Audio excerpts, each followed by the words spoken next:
মাননীয়া তিনি যে থ্রেড কালচার চালান, আর আমার মেয়ের মৃত্যু সেই থ্রেড কালচারের জন্যই হয়েছে, সেই দুর্নীতির জন্যই হয়েছে।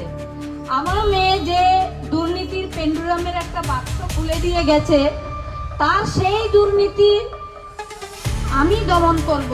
তিনি এলাকায় একটা ভয়ের বাতাবরণ সৃষ্টি করে রেখেছেন, সেটা আমরা দেখেছিলাম। আমার মেয়ের যেদিন 9 তারিখ, উনি এবং সোমনাথ দে এখনকার চেয়ারম্যান এবং সঞ্জীব মুখার্জি কিভাবে অনিয়ম করে বাবা মা যেহেতু অনুভূতি প্রবণ, দ্রুত আমার মেয়েকে নিয়ে চুল্লিতে ঢুকিয়ে দিয়ে ওয়েল ডান বয় বলেছিলেন। এটাও থ্রেড কালচারেরই একটা অংশ। এবং আমার মেয়ের মৃত্যুর যে আমরা বিচার পাওয়ার, সেটা যাতে আমরা না পাই, তদন্ত তথ্য প্রমাণ লোপাটের, এটাও একটা পার্ট। তো আপনারা সবাই জানেন, কিন্তু আমি আজকে যেটা বলবো, মেয়ের বিচার আমার আদালতেই হবে।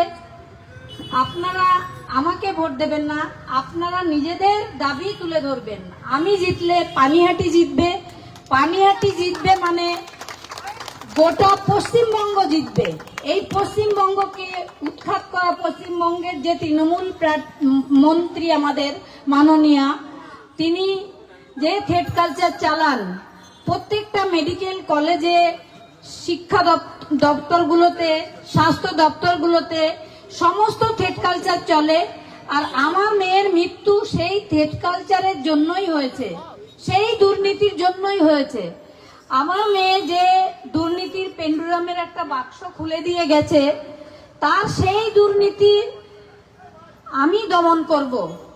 এটা আমার এই কেন্দ্রীয় মন্ত্রীকে পাশে নিয়েই আমার আবেদন থাকবে এনাদের কাছে।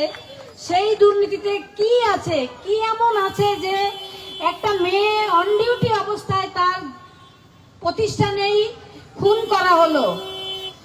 সেই দুর্নীতি তো আমাদের বার করতেই হবে।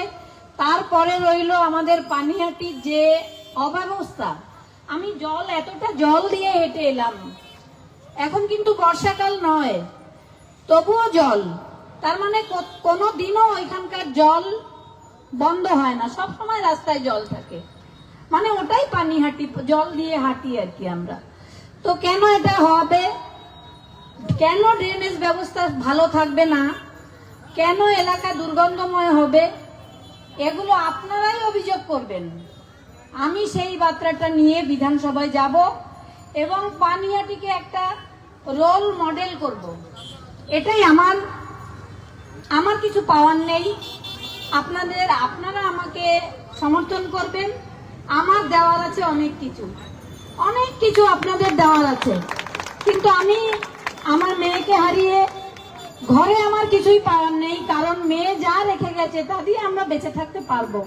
কিন্তু সাধারণ মানুষের এই যে দুর্দশা, তার জন্যই আমার লড়াই।